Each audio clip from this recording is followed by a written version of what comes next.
Saya berkali-kali cerita kalau ngaji, saya sekaligus kampanye. Allah itu Tuhan yang begitu fair. Untuk menjadi Tuhan, Allah mempersilahkan, ada kualifikasi Tuhan. Jadi boleh, dikompetisikan itu boleh, kata Allah. Gak apa-apa kamu ngaku Tuhan gitu, kata Allah. Tapi nak ngaku pangeran itu paling gak ya direputasi lah, ada verifikasinya. Dimulai dari apa? Ya kalau jadi Tuhan itu setidaknya bikin langit bumi lah, aturannya gitu. Jadi kalau daftar bupati ya daftarlah ke KPU. Masa tahu-tahu jadi apa? Tuhan kemudian tidak punya prestasi bikin langit bumi. Sehingga Allah itu cara ngendikan itu ya fair. Qul ara'aytum ma tad'una min dunillah aruni madza khalaqu minal ardi am lahum syirkun fis samawati. Coba yang kamu tuhankan selain saya, prestasinya apa kan? Ketika saya bikin bumi itu apa ikut bikin? Terus am lahum syirkun fis samawati. Kalau bikin langit, kalau nggak bisa ya urun lah gitu. Urun semen apa urun bego, pokoknya urun lah gitu. Urun ora, gawe bumi ora, ngerti-ngerti ngaku dadi pangeran. Nah, kul hatu burhanakum. Jadi ya kan ya lucu kan, misalnya syarat kiai di Salafiyah kan keluarga Kiai As'ad, cucunya ngaji ngalim. Orang keluarga Kiai As'ad tuh aku kiai utama di Salafiyah. Oh mesti di penjara ya. Lah yo gak gawe langit bumi, gak ada prestasi terus ngaku sebagai apa? Tuhan. Sehingga fair. Makanya saya berkali-kali cerita. Jubair bin Mut'im itu punya anak namanya Muhammad. Ini sudah orang alim, Muhammad bin Jubair bin Mut'im. Itu cerita awala Islami Abi. Mut'im itu orang pinter sekali. Saking pinternya dia jadi delegasinya orang Quraisy datang ke Rasulullah sebagai negosiator untuk membebaskan Asra Badrin, tawanan perang apa? Badar. Yang namanya disuruh itu pasti orang pinter. Tapi apa yang terjadi ketika nginep di masjid? Karena zaman itu gak ada hotel, nanti jadi geger. Orang musyrik nginep di masjid hukumnya gimana? Fasul masail tok. Zaman itu mau tidak mau. Kalau sekarang kan ada hotel, kiai juga punya wisma. Apa yang terjadi? Orang ini cerdas sekali. Dan delalah Nabi pas sholat maghrib itu baca wattur wa kitabim mastur sampai am khalaqus samawati wal ard. Ya kalau kamu jadi Tuhan ya setidaknya menciptakan langit bumi lah. Namanya jadi Tuhan ya ada persyaratan ya. Paling enggak punya reputasi menciptakan langit bumi. Atau kalau jadi Tuhan setidaknya reputasinya itu enggak diciptakan yang lain. Am khuliqu min ghairi syai'in. Ini jadi Tuhan kok punya bapak, punya ibu.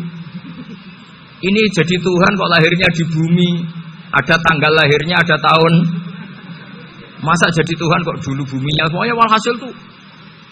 Akhirnya Nabi ketika salam sholat maghrib, dia datang, ya Rasulullah, akalku habis oleh ayat yang barusan kau baca.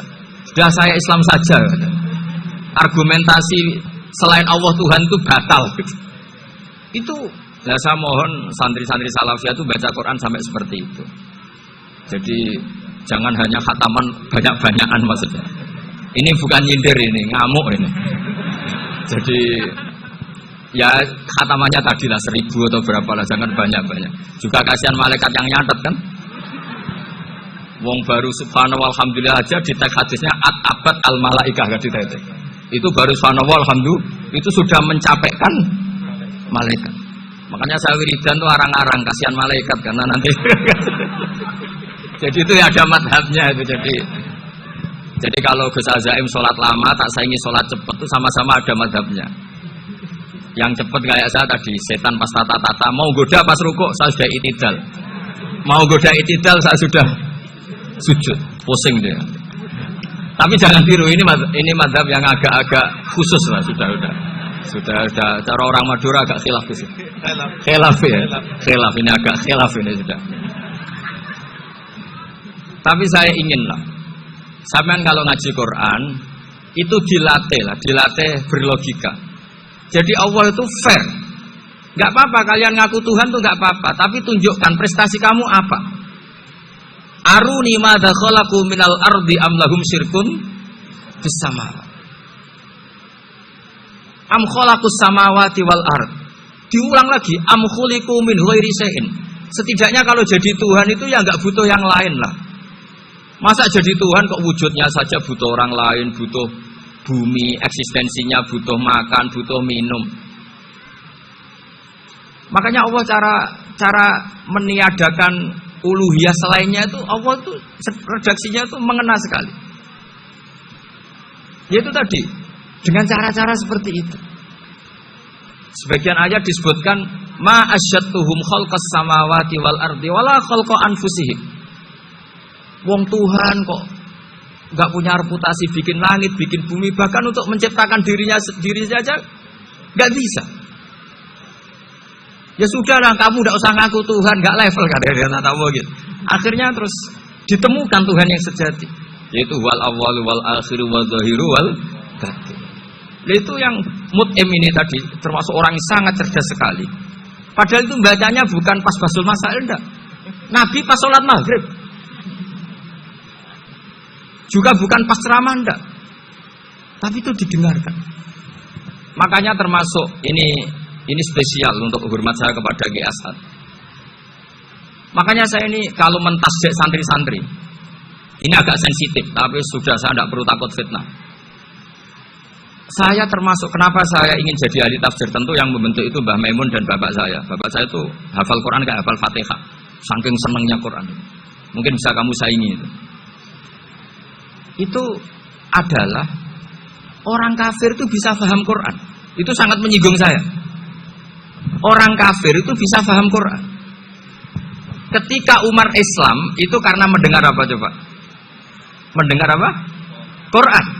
Dan itu masih kafir apa sudah Islam?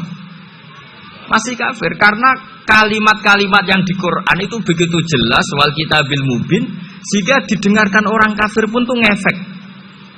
Makanya ketika Umar datang ke saudari putrinya, kemudian dengar Toha ma anzalna alaikal Qur'an apa? Litasqa, itu dia terus iman. Begitu juga Mut'im. Itu ketika dengar Nabi baca surat At-Tur ya langsung iman. Makanya kata Ibnu Jarir At-Tabari, kamu jangan pernah bilang gini, syaratnya paham Quran itu harus alim, harus gini. Lah nanti berarti orang kafir punya alasan di depan Allah, ya Allah, engkau ngandani kami dengan Quran yang nggak bisa difahami kecuali alim dulu. Lah saya alim gimana? Nggak pernah mondok. Mondok gimana? Saya kafir. Jadi artinya gini loh, kata Ibnu Jarir At-Tabari, Allah tidak mungkin mengatakan gini, ifhamil Quran bima la fahmalaka. Quran itu harus kamu fahami. Sementara orang kafir karena lafadznya Quran khusus nggak bisa memahami. Makanya Quran itu dibaca. Itu banyak orang kafir yang menjadi muslim karena mendengar apa? Al-Quran. Padahal kafir. Nah termasuk tadi Muhammad bin Jubair bin Mut'im ini itu menjadi Islam ya karena mendengar Quran. Padahal dia saat itu masih apa? Kafir. Karena tadi logika misalnya nggak paham secara lafaz Arab. Sekarang misalnya nyuwun sewu ada orang ateis. Saya pernah didatangi seorang ateis yang nggak percaya Tuhan. Saya mau Islam Pak Ba, asal Anda bisa menjelaskan Tuhan itu siapa. Coba Quran dibaca secara makna, tidak secara lafaz tapi secara makna. Begini misalnya, ada orang ateis datang ke saya, Pak Ba, saya mau Islam, asal Anda bisa menjelaskan Tuhan itu siapa. Terus saya tanya, ini ngajak goblok-goblokan apa pinter-pinteran, kata saya. Terus dia jawab, ngajak pinter-pinteran Pak, saya ini doktor katanya. Maksudnya di akademiknya dia doktor, mungkin jurusan matematika atau apa, tapi di ketuhanannya jeblok.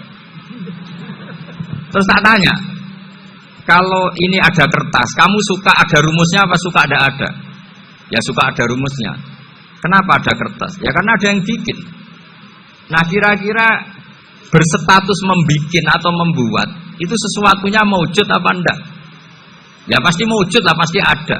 Ya sudah, anggap Tuhan itu adalah sebab dari semua yang ada. Masa alam yang seperti ini, langit dan bumi ini maujudat, kemudian kamu katakan kholaqohal adam, bahwa alam raya yang maujud ini diciptakan oleh ketiadaan.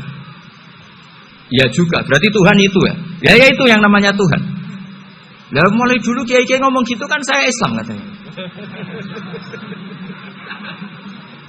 Jadi kiai-kiai itu kadang-kadang kalau jawab pokoknya kabeh digawe Tuhan.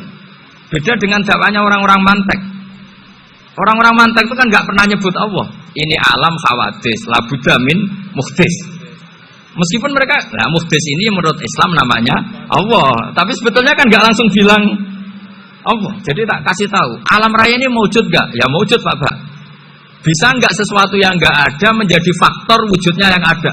Ya tidak bisa, namanya nggak ada itu nggak bisa jadi faktor. Nah itu hebatnya ulama-ulama kita ketika mengenalkan Allah itu siapa? Zat yang wajibil wujud.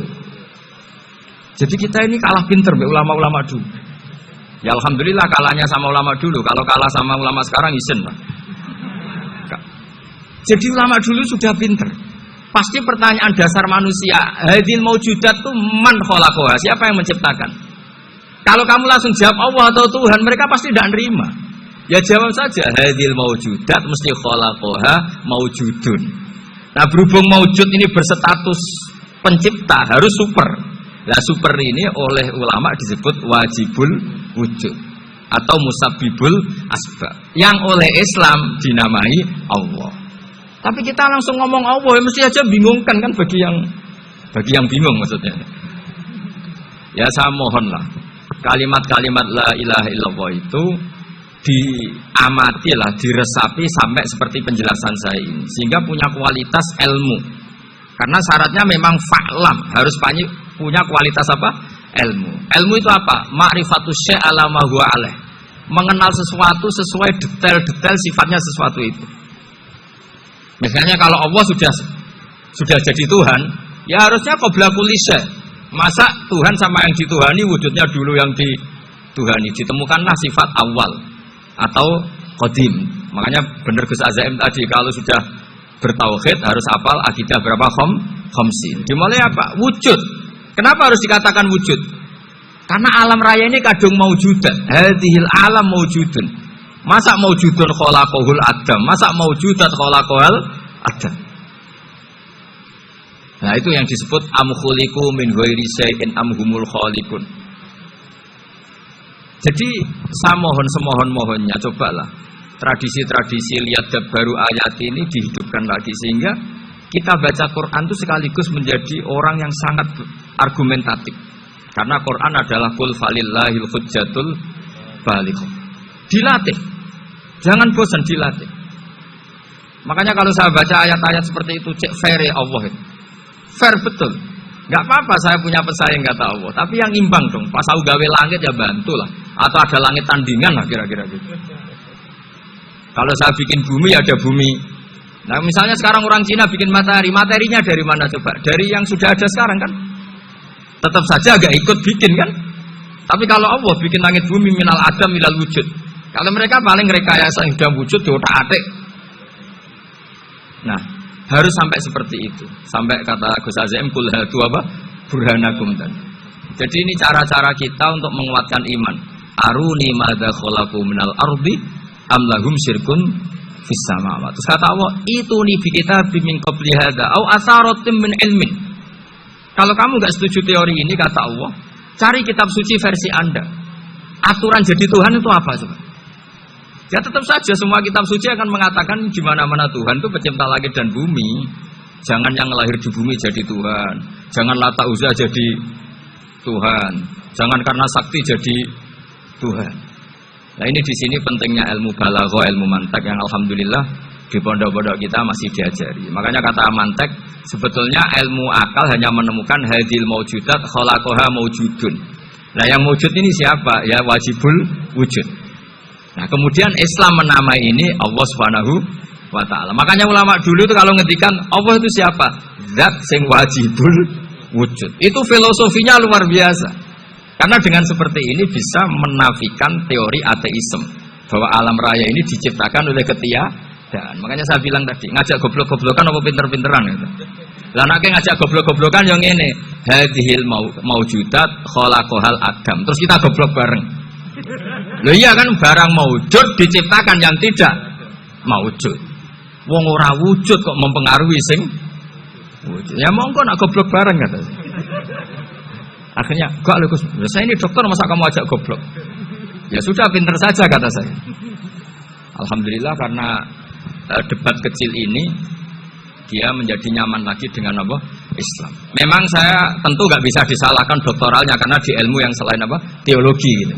Tapi kan polanya dia pasti pinter. Makanya ini sekaligus mengingatkan anak-anak lah.